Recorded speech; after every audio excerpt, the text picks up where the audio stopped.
Hey, welcome to Pro Tech Coach. Today we're going to be talking about Gmail. I've been getting a lot of questions recently on Gmail, so I'm going to start a series here that I'm going to call Taking the Field with Gmail. Taking the field, Coach. I know it's a little gimmicky, but hey, you got to do what you got to do. Gmail is a powerful and popular tool, but with such a feature-rich tool can come a lot of confusion about how it really works, because there's a lot that it can do for you if you really want to dig in and make it very effective for yourselves.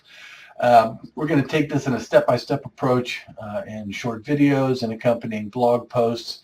And this first installment is going to cover the basics of the all mail and the spam containers in Gmail.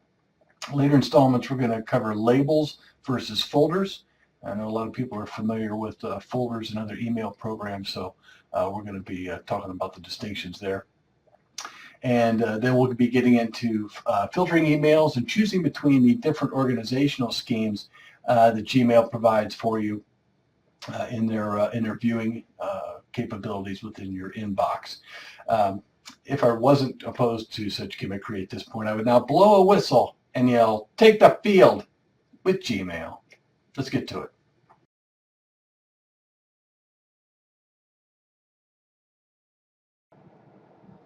All right, so let's look at the inbox here of our test user Jane Smythe, and right now you can see that we're looking at her inbox. This is the default view of Gmail. Right now you've got 3 tabs. You get your primary, your social, your promotions. We'll talk more about these. These are called categories.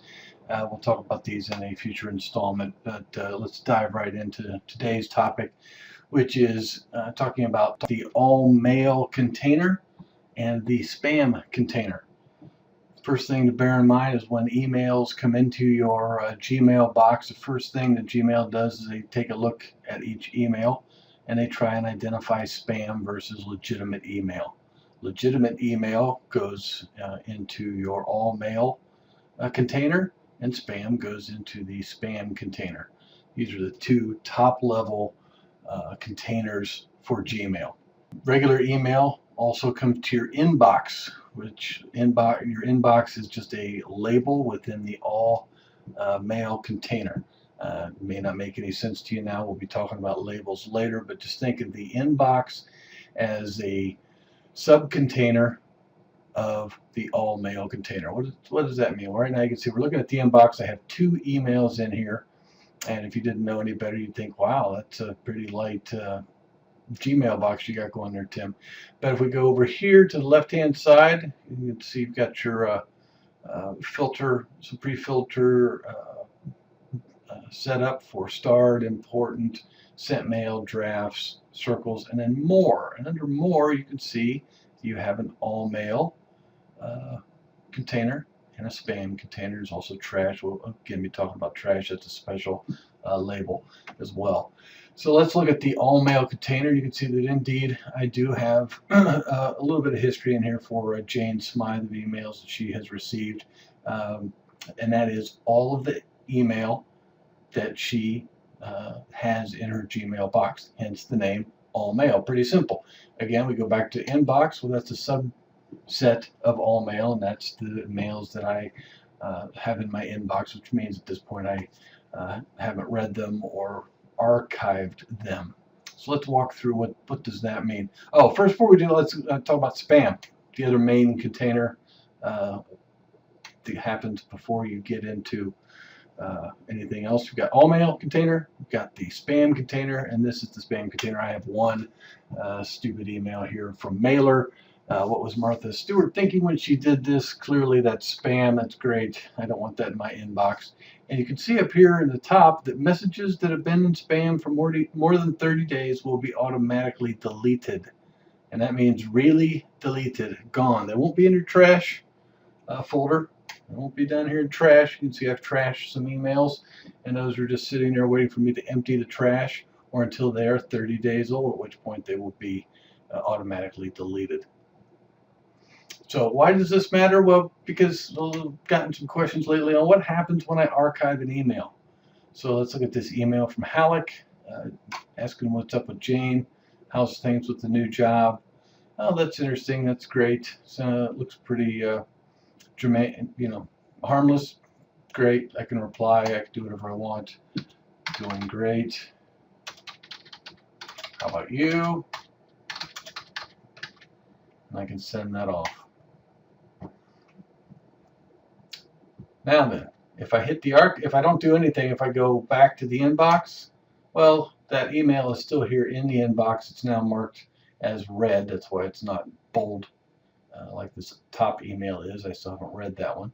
But I can go ahead and I can archive that, and that's your button right here, this archive button. Now, archive does not mean delete. We have a delete button. Delete will send it to trash. Archive will just say, take it out of my inbox, but leave it in all mail.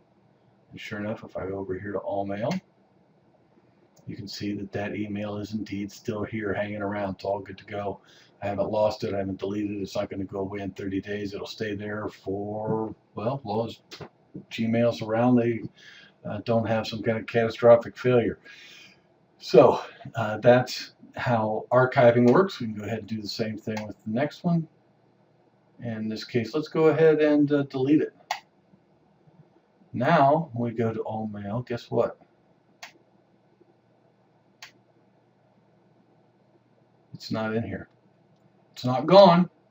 It's still around. Where is it? Well, it is in trash. Family event. I've trashed it. It's going to hang out here for 30 days. Or I can go ahead and empty trash at any point by hitting empty trash now. And remember that when you do this, the emails are really and truly gone. You cannot get them back unless you have the undo feature set on your Gmail box, which would give you a 5 or 10 or 30-second window to undo certain things in your settings. So that is the high-level details on all mail archiving and how things stay in all mail unless you do something like trash them or mark them as spam, and how spam stay. Oh, look, we got another new piece of spam while we've been talking. Yeah, I can't read any of that, so that's clearly some spam I don't want. And I can delete all spam messages now. So it's good to check this every once in a while to see if you've got maybe an email that Google has gotten a little over aggressive with and maybe marked as spam when it really wasn't. At which point you can say, well, I want to delete all the spam messages now. And they are gone. All right, let's go see. Are those in trash? Nope, they're not in trash. They're really gone. Google doesn't mess around with spam. After 30 days, they just nuke it out of there. And if you tell them to delete it now, they just get rid of it. They don't mess around by putting it in trash and having you accidentally bring it back to life, especially since a lot of spam can contain malware and other scary things you don't want. Let's talk a little bit about being able to get to this all mail and spam and trash a little easier. You notice I keep having to go over here, mess with this drop down, and then I can see the all mail and spam and the trash. You can actually go into your settings in Gmail and go to settings and go to labels. And in labels, you can see here you've got your system labels. So these are the system labels: inbox, start, important, chat, sent mail, drafts, all mail, spam, and trash. These are the system labels that Gmail has built in, and you can see that I've got a show or a hide mark next to them, and I can also show if it's unread in one of these two items. So if you want to be able to have all mail show up without having to do that little drop down dance, you can say show it. Same for spam, same for trash. And now when you come back to your inbox, grab this little deal here, drag it down so it doesn't collapse, and you can see it's now not under the more setting. It's just right out here in the left list, and you can get to it very quickly. This is the way I have my email set up. I go ahead so I can always just really quickly keep an eye on spam and trash and get to them very quickly. And if I've accidentally misfiled or mislabeled something, I can go to all mail and quickly look at some of the recent emails and pull things out of that. And don't forget, one of the great things about Gmail is, what is Google great at? What did they make? Where do they make their money, and where do they get their claim to fame? It was a search. So let's say I wanted to find this test pop-up email, and as you can see, it's in all mail, but the power of search is great. test pop-up. And there you go. There's the emails that contain test pop-up. And even though I was in my inbox, which was empty, when I do a search up here in the search box, that's against the all mail container. So hopefully that's been of help. We'll cover more details about Gmail around filtering and categories and setting up the different types of views, because frankly I do not like the new category setup they've got here with the tabs, primary, social, promotions. I think it's a complete waste of time. Labels is where you want to be, but we'll cover that in the next installment. I hope this has been of help. Thanks for stopping by ProTech Coach.